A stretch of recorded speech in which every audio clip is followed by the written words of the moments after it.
Shalom friends, एक बार फिर से आप सभी का स्वागत है। आज मैं आपके लिए लेकर आई हूँ एक 1 ईयर बाइबल रीडिंग कैलेंडर। अगर आपका कोई बाइबल रीडिंग रूटीन नहीं है और आप कभी भी अपनी पूरी बाइबल कंप्लीट नहीं कर पाए हैं, तो ये वीडियो आपके लिए है। इसमें ओल्ड टेस्टमेंट और न्यू टेस्टमेंट के सभी चैप्टर्स को डे वाइज ऑर्गेनाइज किया गया है। डे 1 से लेकर डे 365 तक के सभी चैप्टर्स आपको यहाँ मिलेंगे। डे 365 पर आप अपनी पूरी बाइबल कंप्लीट कर पाएंगे, तो आप इसके द्वारा आशीषित हों। और अगर आपको ये वीडियो पसंद आती है तो आप अपने फैमिली और फ्रेंड्स से शेयर करें, और अगर आप चाहें तो आप सब्सक्राइब, लाइक और कमेंट भी करें और बेल आइकन को प्रेस करके नोटिफिकेशन ऑन करना ना भूलें। सो प्रेज द लॉर्ड, शालोम to everyone. Let's get started. Day 120, chapter number 23, दाऊद के अंतिम वचन। दाऊद के अंतिम वचन ये हैं: यिशै के पुत्र की यह वाणी है, उस पुरुष की वाणी है जो ऊंचे पर खड़ा किया गया और याकूब के परमेश्वर का अभिषिक्त और इज़राइल का मधुर भजन गाने वाला है। यहोवा का आत्मा मुझ में होकर बोला और उसी का वचन मेरे मुंह में आया। इज़राइल के परमेश्वर ने कहा है, इज़राइल की चट्टान ने मुझसे बातें की हैं कि मनुष्यों में प्रभुता करने वाला एक धर्मी होगा, जो परमेश्वर का भय मानता हुआ प्रभुता करेगा। वह मानो भोर का प्रकाश होगा जब सूर्य निकलता है, ऐसा भोर जिसमें बादल ना हो, जैसा वर्षा के बाद निर्मल प्रकाश के कारण भूमि से हरी हरी घास उगती है। क्या मेरा घराना ईश्वर की दृष्टि में ऐसा नहीं है? उसने तो मेरे साथ सदा की एक ऐसी वाचा बांधी है जो सब बातों में ठीक की हुई और अटल भी है, क्योंकि चाहे वह उसको प्रकट ना करे तो भी मेरा पूर्ण उद्धार और पूर्ण अभिलाषा का विषय वही है। परंतु ओछे लोग सब के सब निकम्मी झाड़ियों के समान हैं, जो हाथ में पकड़ी नहीं जाती, परंतु जो पुरुष उनको छुए उसे लोहे और भाले की छड़ से सुसज्जित होना चाहिए, इसलिए वे अपने ही स्थान में आग से भस्म कर दिए जाएंगे। दाऊद के शूरवीरों की नामावली। दाऊद के शूरवीरों के नाम ये हैं, अर्थात तहक मोनी, योशेब येशेबेत जो सरदारों में मुख्य था, वह एस्नी एदीनो भी कहलाता था, जिसने एक ही समय में 800 पुरुष मार डाले। उसके बाद अहोदी दोदै का पुत्र एलियाजर था, वह उस समय दाऊद के संग तीनों वीरों में से था, जबकि उन्होंने युद्ध के लिए एकत्रित हुए फिलिस्तियों को ललकारा और इजरायली पुरुष चले गए थे। वह कमर बांधकर फिलिस्तियों को तब तक मारता रहा जब तक उसका हाथ थक न गया और तलवार हाथ से चिपट ना गई। और उस दिन यहोवा ने बड़ी विजय कराई, और जो लोग उसके पीछे हो लिए वे केवल लूटने ही के लिए उसके पीछे हो लिए। उसके बाद आगे नामक एक पहाड़ी का पुत्र शम्मा था। फिलिस्तियों ने इकट्ठे होकर एक स्थान में दल बांधा जहाँ मसूर का एक खेत था, और लोग उनके डर के मारे भागे। तब उसने खेत के मध्य में खड़े होकर उसे बचाया और फिलिस्तियों को मार लिया, और यहोवा ने बड़ी विजय दिलाई। फिर 300 मुख्य सरदारों में से 3 जन कटनी के दिनों में दाऊद के पास अदुल्लाम नामक गुफा में आए, और फिलिस्तियों का दल रपाईम नामक तराई में छावनी डाले हुए था। उस समय दाऊद गढ़ में था, और उस समय फिलिस्तियों की चौकी बैतलहम में थी। तब दाऊद ने बड़ी अभिलाषा के साथ कहा, कौन मुझे बैतलहम के फाटक के पास के कुएं का पानी पिलाएगा? अतः वे तीनों वीर फिलिस्तियों की छावनी पर टूट पड़े और बैतलहम के फाटक के कुएं से पानी भर के दाऊद के पास ले आए, परंतु उसने पीने से इनकार किया और यहोवा के सामने अर्घ करके उंडेला और कहा, हे यहोवा, मुझसे ऐसा काम दूर रहे। क्या मैं उन मनुष्यों का लहू पीऊं जो अपने प्राणों पर खेल कर गए थे? इसलिए उसने उस पानी को पीने से इनकार किया। इन 3 वीरों ने तो ये ही काम किए। अबीशै जो सरूयाह के पुत्र योआब का भाई था, वह तीनों में से मुख्य था। उसने अपना भाला चलाकर 300 को मार डाला और तीनों में नामी हो गया। क्या वह तीनों में अधिक प्रतिष्ठित ना था? और इसी से वह उनका प्रधान हो गया, परंतु मुख्य तीनों के पद को ना पहुंचा। फिर यहोयादा का पुत्र बनायाह था, जो कपसेल वासी एक बड़ा काम करने वाले वीर का पुत्र था। उसने सिंह सरीखे 2 मोआबियों को मार डाला। बर्फ गिरने के समय उसने एक गड्ढे में उतर के एक सिंह को मार डाला। फिर उसने एक रूपवान मिस्री पुरुष को मार डाला। मिस्री तो हाथ में भाला लिए हुए था, परंतु बनायाह एक लाठी ही लिए हुए उसके पास गया और मिस्री के हाथ से भाला छीनकर उसी के भाले से उसे घात किया।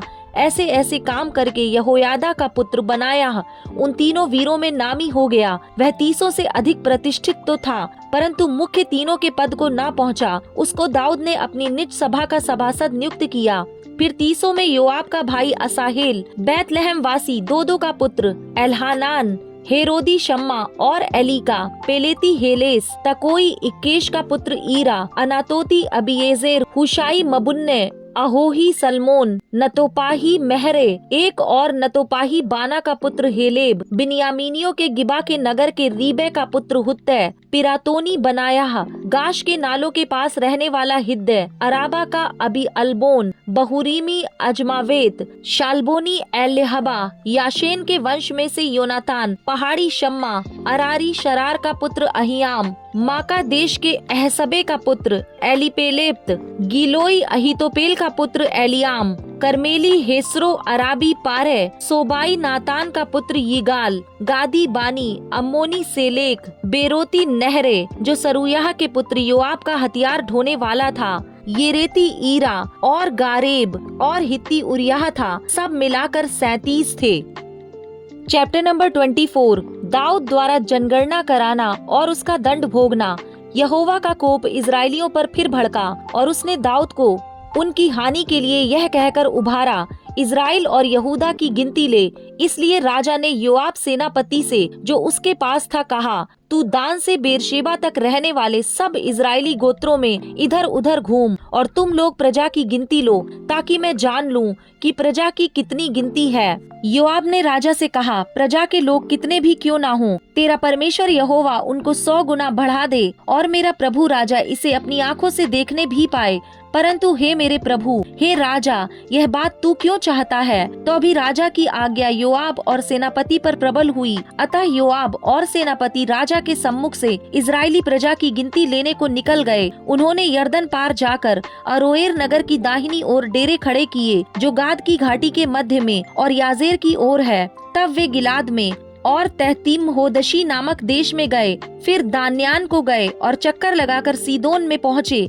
तब वे सोर नामक दृढ़गढ़ और हिव्वियों और कनानियों के सब नगरों में गए और उन्होंने यहूदा देश के दक्षिण में बेरशेबा का दौरा निपटाया। इस प्रकार सारे देश में इधर उधर घूम घूम कर वे 9 महीने और 20 दिन के बीतने पर यरूशलेम को आए। तब योआब ने प्रजा की गिनती का जोड़ राजा को सुनाया और तलवार चलाने वाले योद्धा इजराइल के तो 8 लाख और यहूदा के 5 लाख निकले। प्रजा की गणना करने के बाद दाऊद का मन व्याकुल हुआ। अतः दाऊद ने यहोवा से कहा, यह काम जो मैंने किया वह महापाप है। तो अब हे यहोवा, अपने दास का अधर्म दूर कर, क्योंकि मुझसे बड़ी मूर्खता हुई है। सवेरे जब दाऊद उठा तब यहोवा का यह वचन गाद नामक नबी के पास, जो दाऊद का दर्शी था, पहुंचा। जाकर दाऊद से कह, यहोवा यूँ कहता है कि मैं तुझको 3 विपत्तियां दिखाता हूँ, उनमें से एक को चुन ले कि मैं उसे तुझ पर डालूं। अतः गाद ने दाऊद के पास जाकर इसका समाचार दिया और उससे पूछा, क्या तेरे देश में 7 वर्ष का अकाल पड़े या 3 महीने तक तेरे शत्रु तेरा पीछा करते रहें और तू उनसे भागता रहे, या तेरे देश में 3 दिन तक मरी फैली रहे?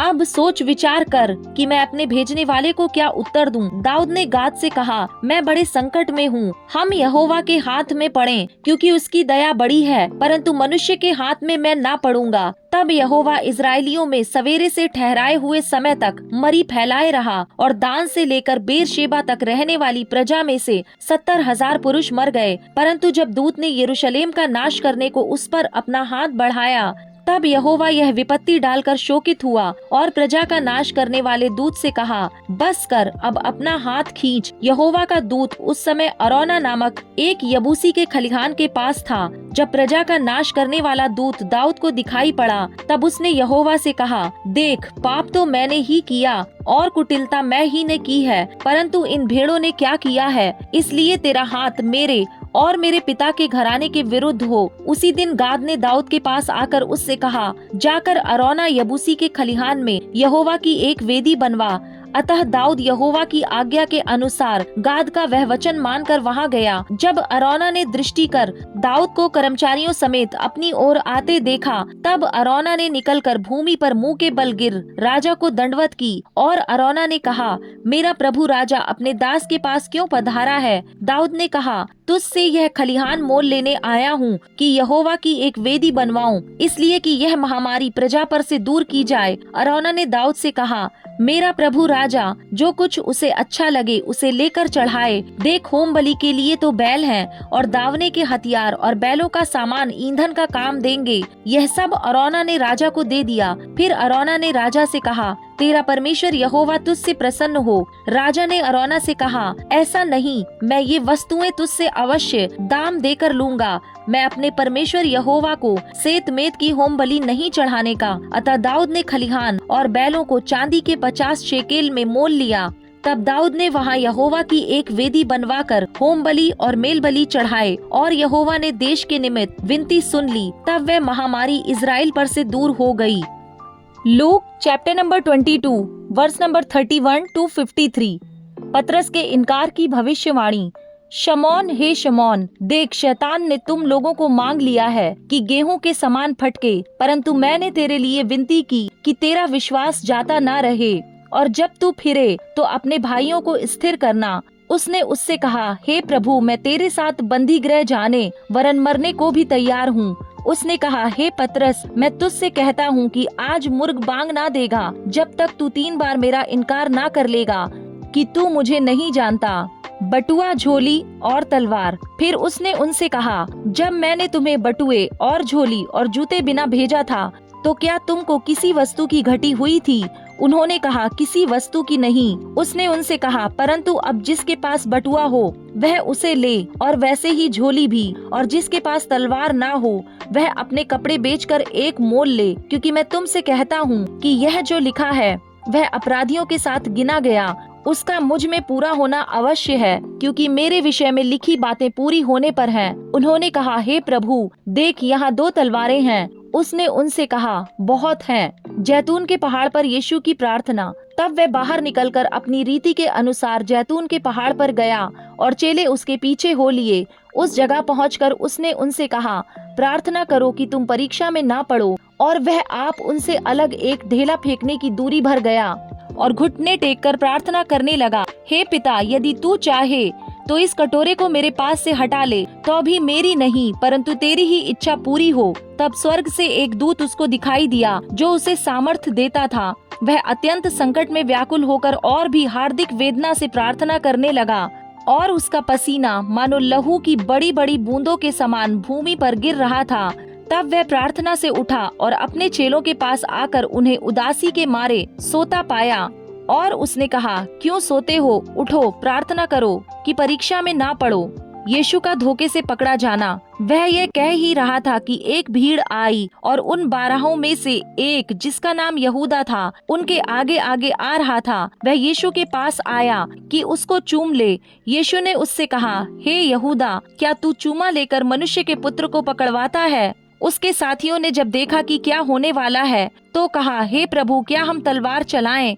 और उनमें से एक ने महायाजक के दास पर तलवार चलाकर उसका दाहिना कान उड़ा दिया। इस पर यीशु ने कहा, अब बस करो, और उसका कान छूकर उसे अच्छा किया।